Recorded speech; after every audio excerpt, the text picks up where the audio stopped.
about, how little we can really cover in the amount of time that we have to do it in. There's so much that can be said about relationships because, again, just a huge subject. But it's also a hugely important one.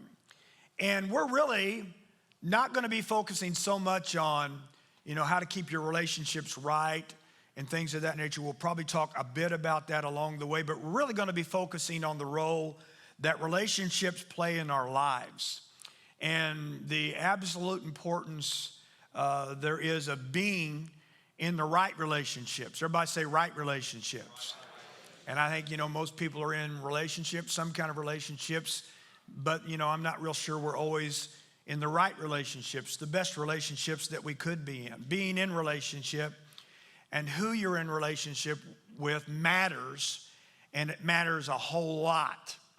And, for example, 1 Corinthians 15:33, and I actually took it out of my notes, but I know it's up there for you to see on the screen. It says, do not be misled. This is the Apostle Paul talking to the church at Corinth about their relationships and the impact that they have on their lives.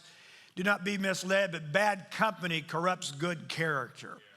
So you might be a good person, but if you got the wrong friends, it's going to impact your life in a negative way. It's going to have a negative impact on you. The verse that I love about our friends is Proverbs 13:20.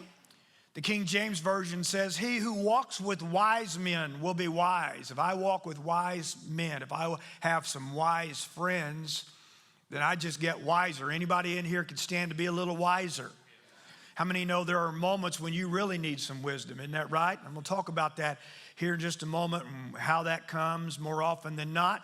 But it goes on to say, but the companion of fools will be destroyed. If you got some fools for friends, he says, you're in trouble.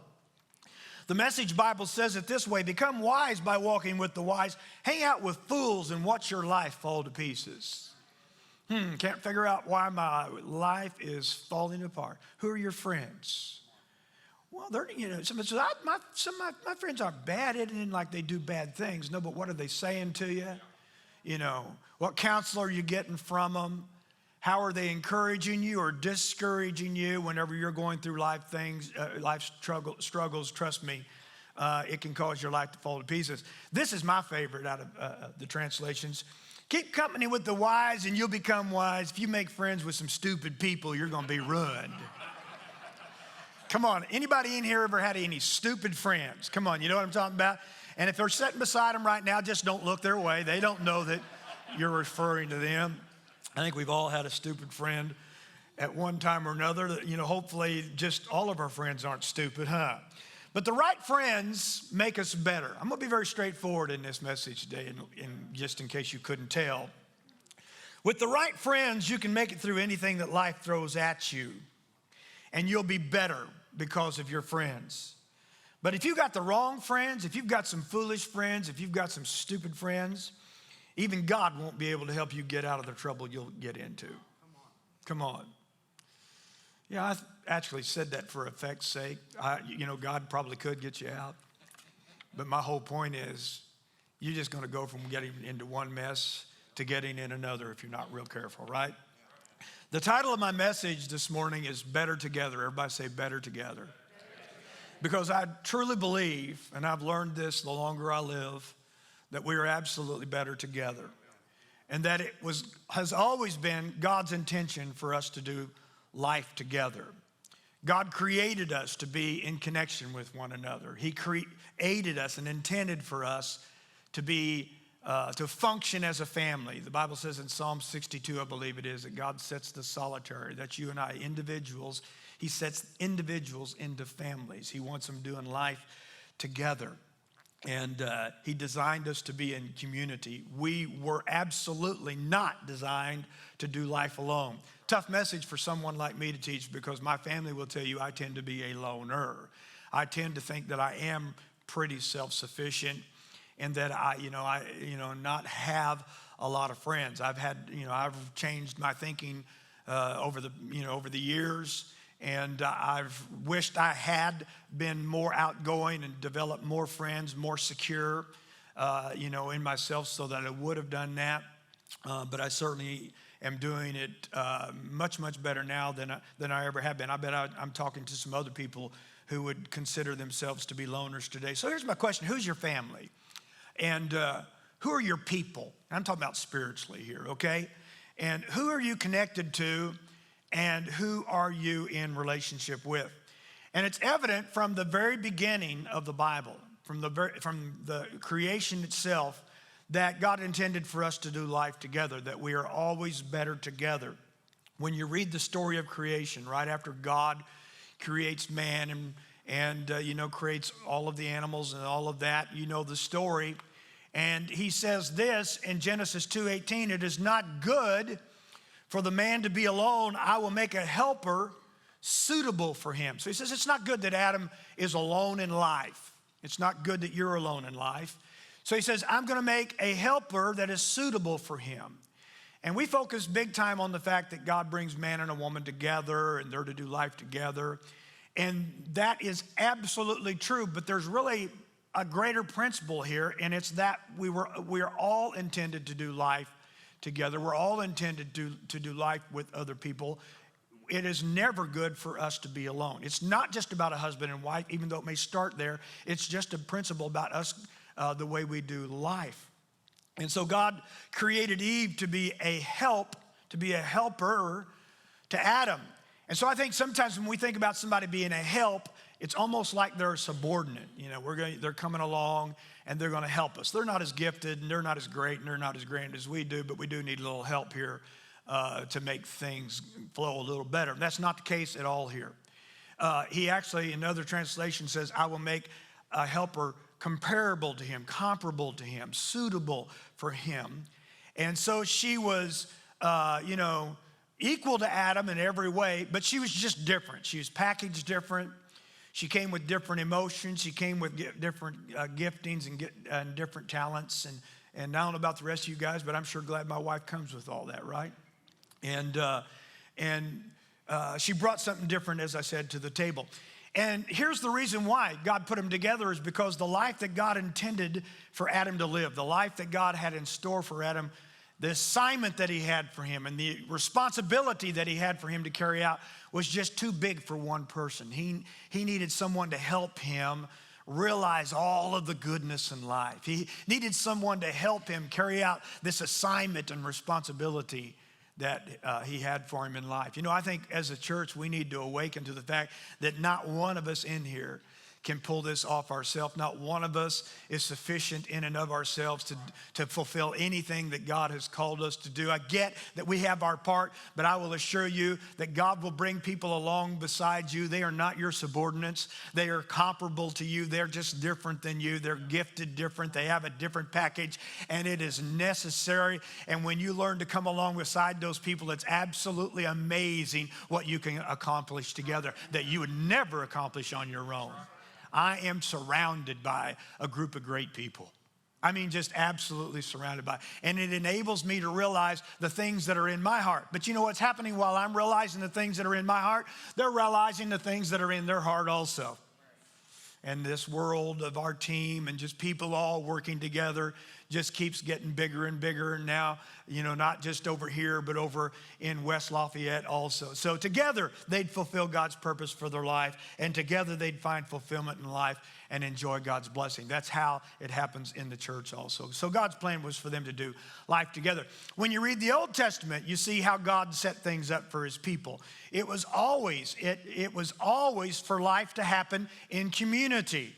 They did life together. So I says, well, it's just the day and time. Yes, had to work together. Things have changed. No, things have not changed. They have changed, but not all change that has transpired is good. As you study the New Testament, you quickly realize that God's people did life together. The Bible talks about how they were devoted to one another, how they helped each other, how they encouraged one another. Even Jesus did not do life on his own. I mean, the Son of God. How many of you think God could do life on his own? He did before we ever came along. And, his life was probably had a few less problems in it. Not that problems are a big deal to God, you get it.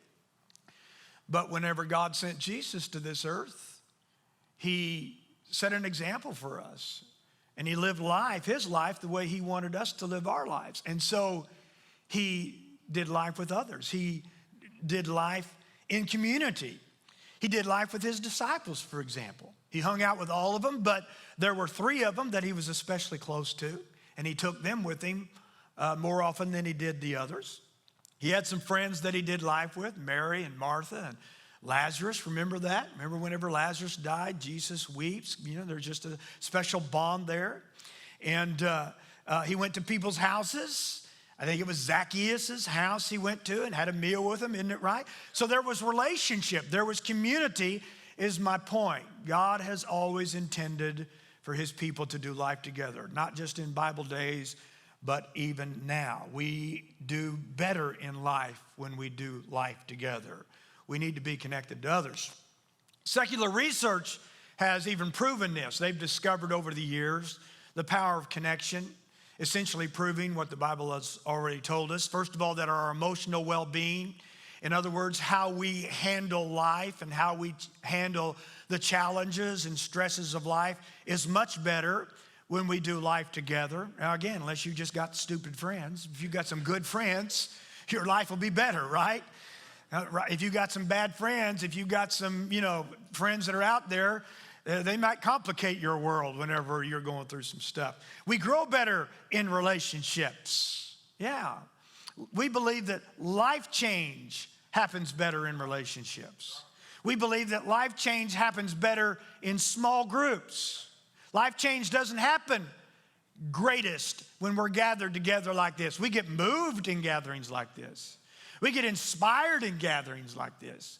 We get encouraged, we get challenged, we get a lot of things, but we don't always experience the life change that we're looking for.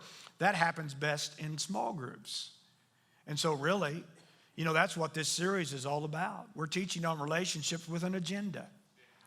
We have an agenda. We have, a reason why we're teaching this right now is because, we have this vision of knowing God, finding freedom, discovering purpose, and making a difference. Isn't that right?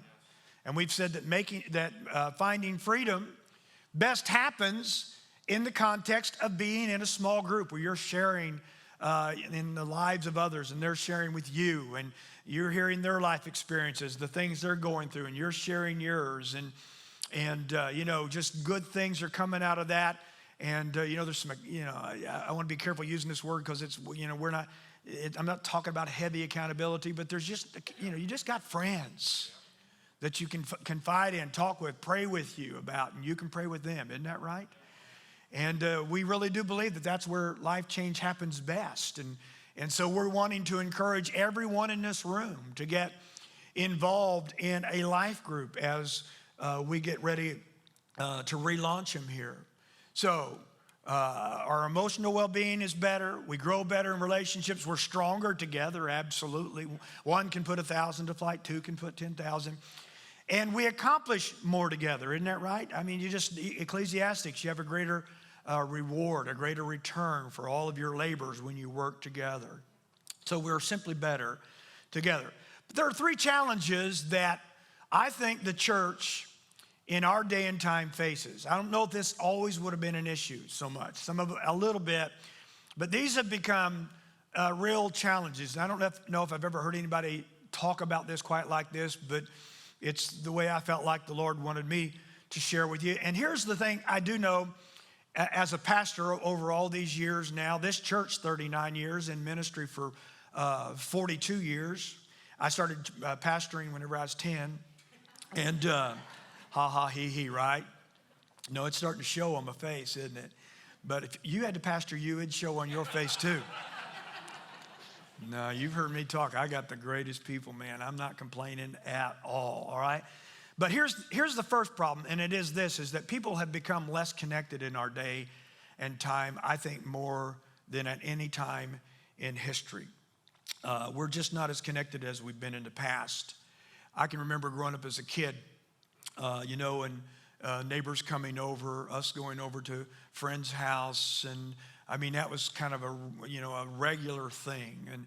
And I don't know how much that gets done anymore. I think we've just gotten really busy, and we have all these things going on. We do get together and go grab some dinner real quick, but it's just different. It's there's some good fellowship, but it's really not probably the community type feel that we had back then. So we're not as connected as we've been in the past. And interestingly, we have devices that supposedly connect us more than ever. We've got the internet, we've got smartphones, and they keep us connected. And yet, get this, and this research has proven this, more and more people struggle with a sense of being alone and feeling lonely. More and more people are actually saying, I just don't really feel connected. And there's a group that is called the Campaign to End Loneliness, and they said that loneliness, now we think, well, I'm just lonely, no big deal. You might rethink that. You might have greater motivation to connect with some folks here. They said that loneliness can be as damaging as smoking 15 cigarettes a day. That's a few, right? I used to smoke 3 packs a day, and 15, that's 2/3 of a pack anyway. It's also associated with increased risk of heart disease, stroke, high blood pressure, as well as dementia. Now that's research. That's not me just trying to make something up. That's actual research. So loneliness can have a physical impact on us. It can actually affect our physical bodies, even though it's really an emotional thing. Research has also discovered that human beings by nature feel the need to belong and stay connected to each other. If we lack that basic need, now again, this is what research says. If we lack that basic need, we experience what is called social pain, a sensation that is just as real as physical pain. And research has discovered that loneliness and rejection both activate the same parts of the brain as physical pain. Isn't that interesting? So, my whole point is this: from the Old Testament through the New, we see that it has always been God's will for us to do life together. It's always been about community, about real connections and real relationships. And that has always been God's model. And yet, what I found is that because the way society has progressed, we've become what is called very individualistic. And that's not just true out in the secular world, but that is true in the church also. There's actually a doctrine of individualism. And, I'm not sure that somebody said, this is our doctrine. It just has become a doctrine. And I didn't realize that until I started doing a little research here. And there was no doubt as I was doing the research that I realized individualism has definitely crept into the church, and that's problem number 2. Individualism, in case you don't know what I'm talking about, is the doctrine that self-interest is the proper goal of all human actions. Self-interest is the proper goal of all human actions. In other words, it's really all about me. That's what it's about in my life.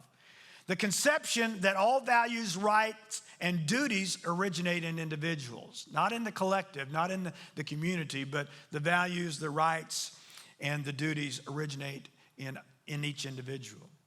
It's the idea that freedom of thought and action for each person is the important quality of society rather than shared effort and responsibility. Wow. Are y'all tracking with me today? I know this is kind of,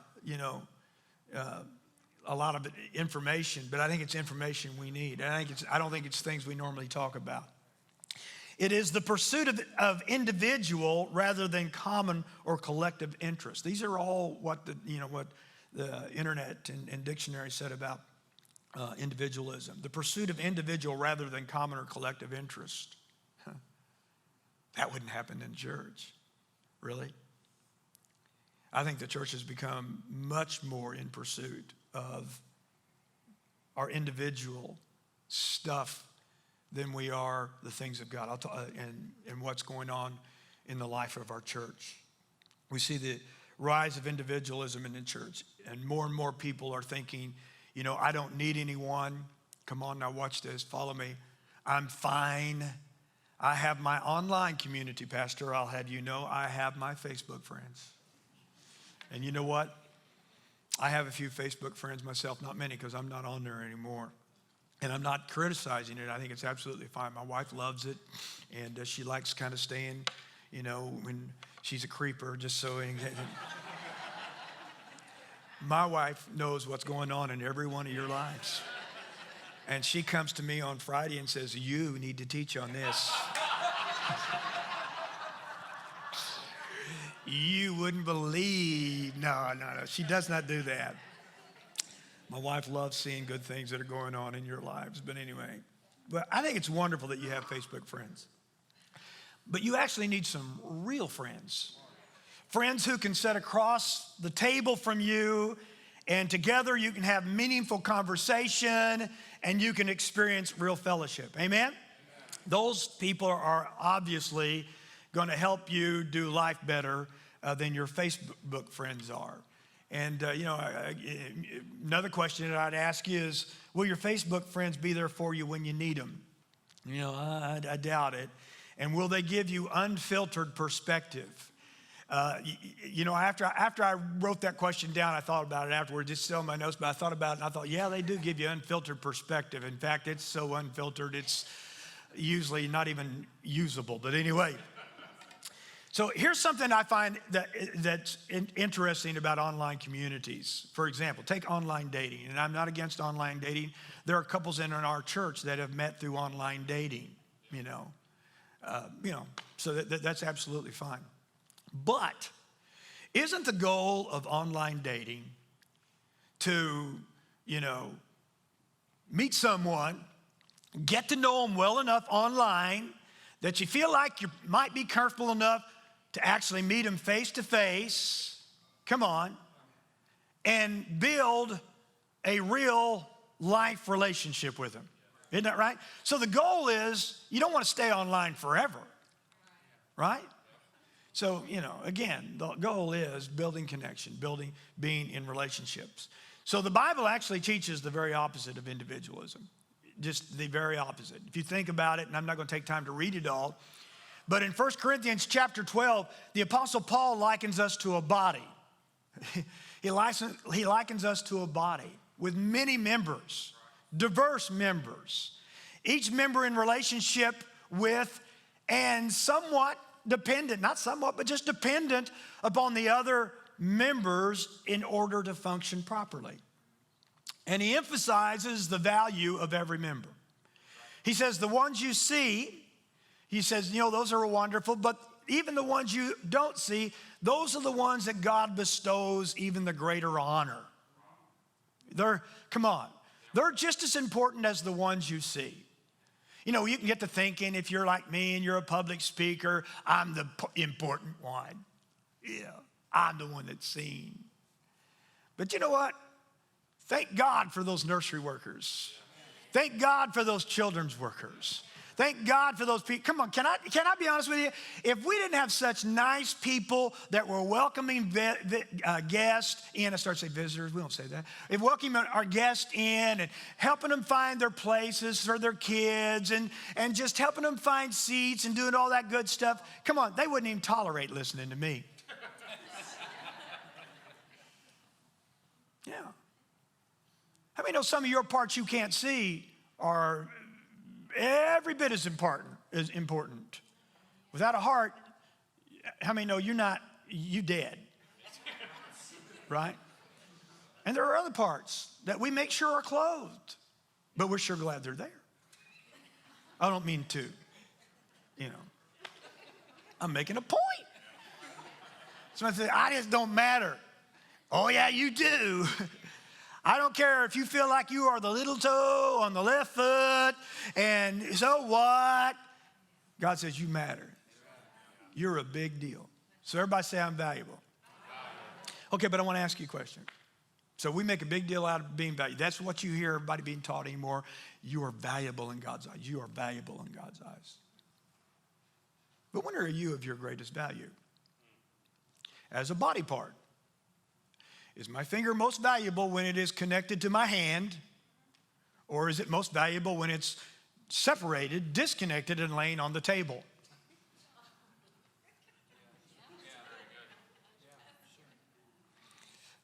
Come on.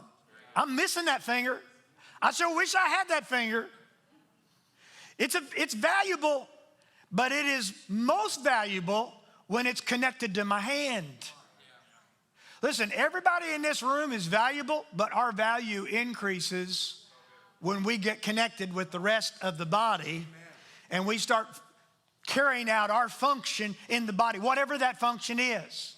Whether it's helping in one of the areas I just mentioned, or whether it's leading a small group, or no matter what it is, just being a friend to somebody else in the body. Amen.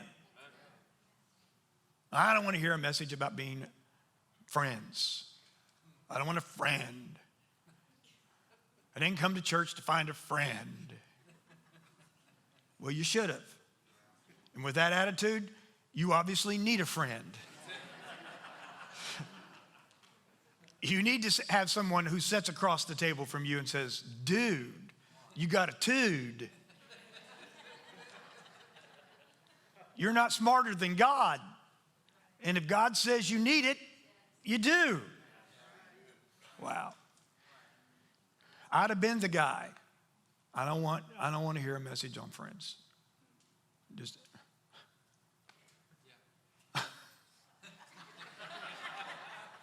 take me outside, beat me up. I'd just rather have a beating.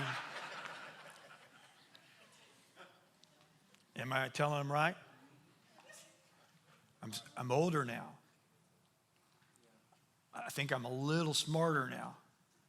And I wished I would have addressed that attitude a long time ago and wised up and listened to God, because all along the way, God was saying, you need friends.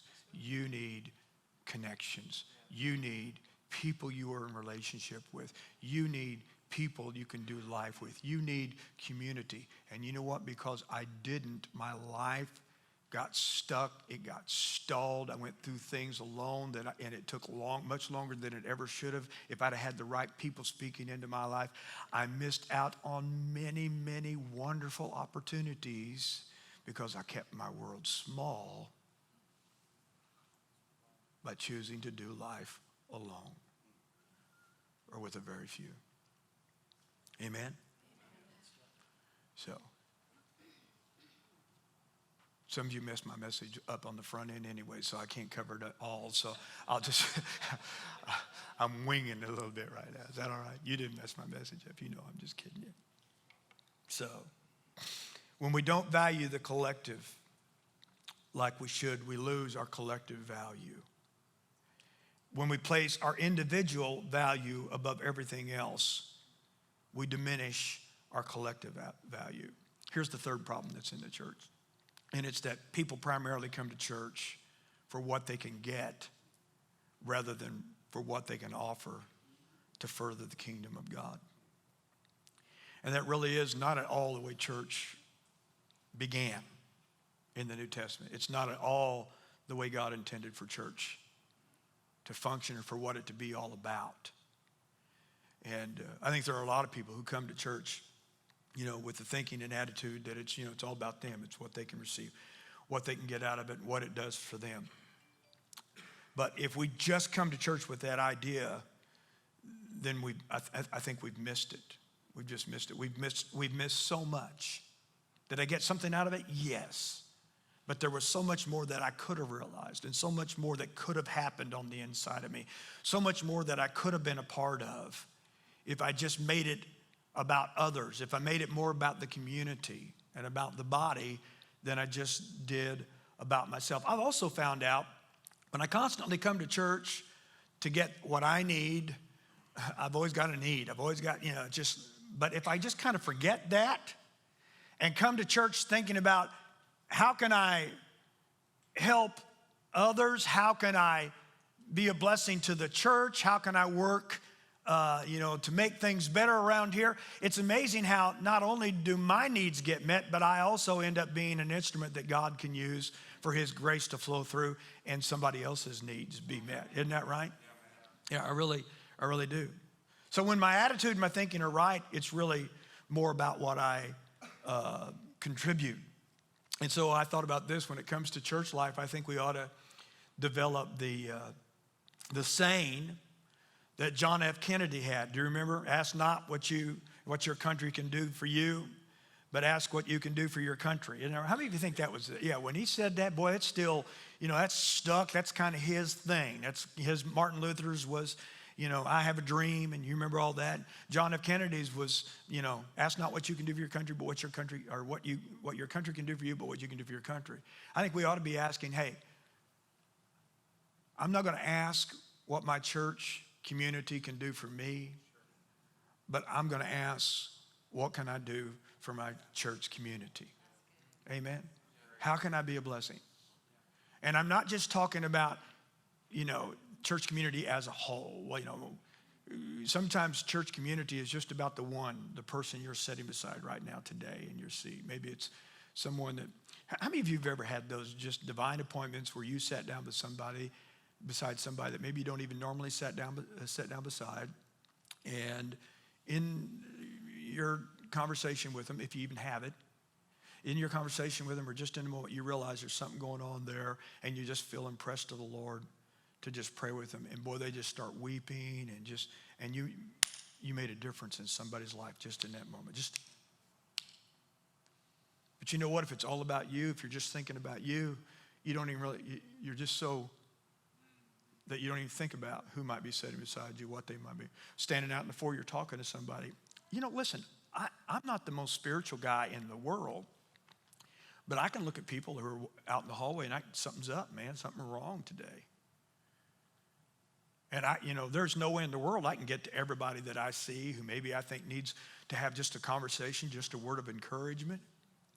But I don't need to get to everybody because y'all out there. But we got to think enough about others that we don't feel like we always have to talk to the same people every time we come to church. People we're probably going to see, or even go to lunch with right after church or whatever. And we just intentionally allow ourselves to be used by the Lord and just to look and see if somebody else maybe, hey, and they just need a friend. Anybody ever see someone you think just needs a friend? Amen? Well, nobody ever does that for me. I can't figure that out. No. Anyway. All right. Let me give you a couple of verses here, and I'll wrap it up.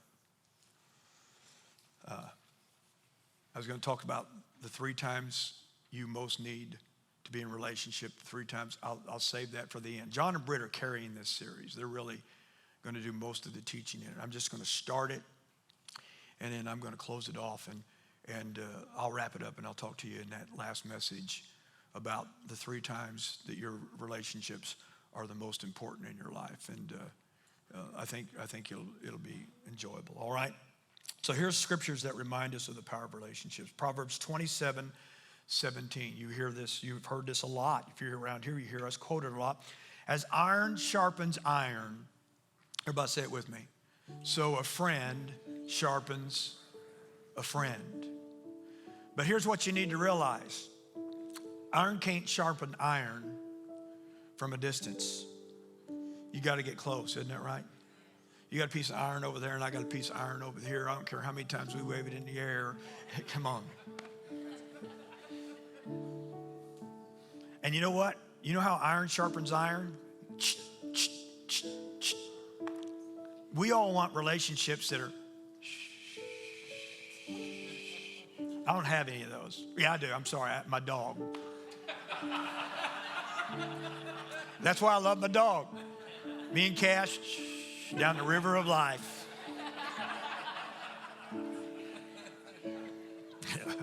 Every once in a while he does too, though. But you know what? I am married to one of the most precious women you could ever be married to. But every once in a while.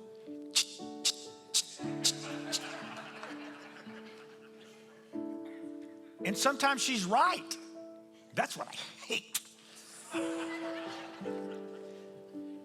Now, if you ask her, she's always right. You know how I know that?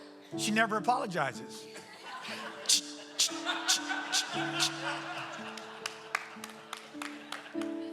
Hey, are you just going to admit that was... Yeah, well, I'm sorry. How many know that's not... You're not sorry. You didn't, that don't count. That doesn't count. I had to ask, and you didn't mean it. doesn't count. Now matter. Come on. Yeah. But she's right. She's right sometimes. Archie, you can't. Sheila, baby, you can't think like that. We're friends.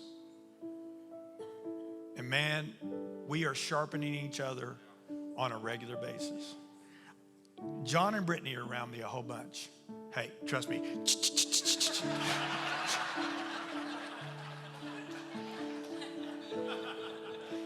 I feel like I've been sharpened so much, there's nothing much left there, you know. Yeah.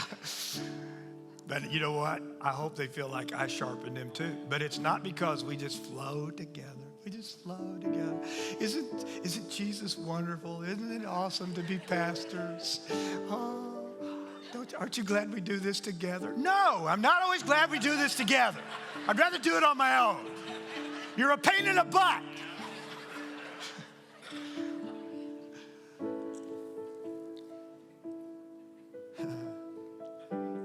You got to get close.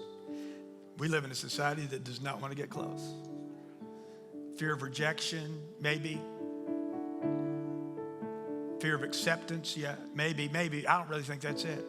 We don't want to get close because we don't want to be committed to, another relationship and having to put forth the effort here. I really do think that's it more than anything. Proverbs 11:14, where there is no counsel, the people fail. Where there is no counsel, when you don't have good friends who are speaking into your life. See, you think you need to go get counsel sometimes from professionals. Maybe you do it on occasion. But you know what? A lot of your counsel should just come through your circle of friends. Where there's no counsel, well, you don't have a circle of friends, you'll fail because you don't have people speaking into your life. But in the multitude of counselors, there is safety. Another translation says, but victory is won through many advisors. So we all need wisdom, sometimes desperately. And wisdom can often be found and should be found within the circle of our friends. I seldom have to go outside my circle of friends, my relationships, my friendships for counsel. And more often than not, I'm not even asking them for counsel about something. I got something going on and we're having fellowship, we're having lunch, dinner, just spending some time together. It gets brought up because it's going on the inside of me. And when it gets brought up, they say something. And when they do, I think, well, that was God. Thank you. I don't tell them that. Just to show you how simply this works, Kevin and Amy from Lafayette, West Lafayette, we're eating pizza with them at one of the deals. And I call them deals. They all have names, but they're deals. And I'm there sitting with him, just getting to know him better. And we was talking about playing pickleball. And he's a big pickleball player. I'm sure I'm going to be playing pickleball somewhere down the road because I want friends. I'll even play pickleball. But anyway, he said, I was telling him, man, I'm just not sure I can do it because I've got a hip issue. I've got bursitis real bad. And man, I'm, afraid it'll put me back in the hospital again. I had that happen January 1st, a year and a half ago, 2 years ago. And so it scares me. I'm always thinking, oh man, and I hope that, And he said, I used to have bursitis once. And I said, really? What do you mean once? You don't still have it? He said, nope. I said, well, how'd you get rid of it? He said, I got really active. And I said, well, Kevin, that's the opposite of what I've done. And that's all I said to him. I walked away from there, got in the car, and I said, hey, when I get back, I'm buying a bicycle. I can't walk very far. I tried it. I said, I'm buying a bicycle. I'm going to start riding a bike, see if that works. I've been riding a bike for 3 weeks. My hip is already doing better through the counsel of others. Come on. A victory is won. Where'd the counsel come from? From a friend. Didn't even know he was giving me counsel. Now I'm out of time. Listen, in Romans 12:10, it says, be devoted to one another with mutual love, showing eagerness and honoring one another. Be devoted to one another with mutual love. Be devoted to one another in mutual love, showing eagerness to honor one another. Be devoted to who? each other. Well, I don't even know some of these people. That would be the point. And you're not going to know everybody, but you need to get to know somebody. You need to find your people. Not everybody that comes to this church is going to be your people. Not everybody that comes to this church are you going to have common ground with or be able to really relate to, whatever. That I totally get that, but there are enough people who come to this church that everybody can find their people. And that's really what we're attempting to do with our life groups. Make sure that we've got enough different groups that are focused around enough different things that are just really interests. They're not really so much around deep things, spiritual things. They're really about, just kind of doing life together, whether it's going to dinner, all couples going to dinner, or, a mother's group, and just stuff like that. Not deep stuff. In fact, nobody in our group's capable of leading a deep group. I'm just kidding, they are. I don't want them going deep. I want them going horizontal, relating. So here's my prayer, and I'll end with this. For us as a church, we have not been this. What we have been is a great place to gather on Sunday mornings. Man, people like gathering at Life Church on Sunday morning. But what we have not been is a great community. And so my prayer is that we would not only celebrate on Sunday mornings and enjoy gathering together in a large group like this, but we would also be very devoted to building community within our church and developing relationships with people inside of our church so that everybody has friends and everybody is helping someone else. I help you, you help me, vice versa. Does that make sense? But in order for that to happen, we got to value relationships, and we got to be very intentional about building relationships. Amen? Did you get anything out of this? Could you give the Lord a hand of praise?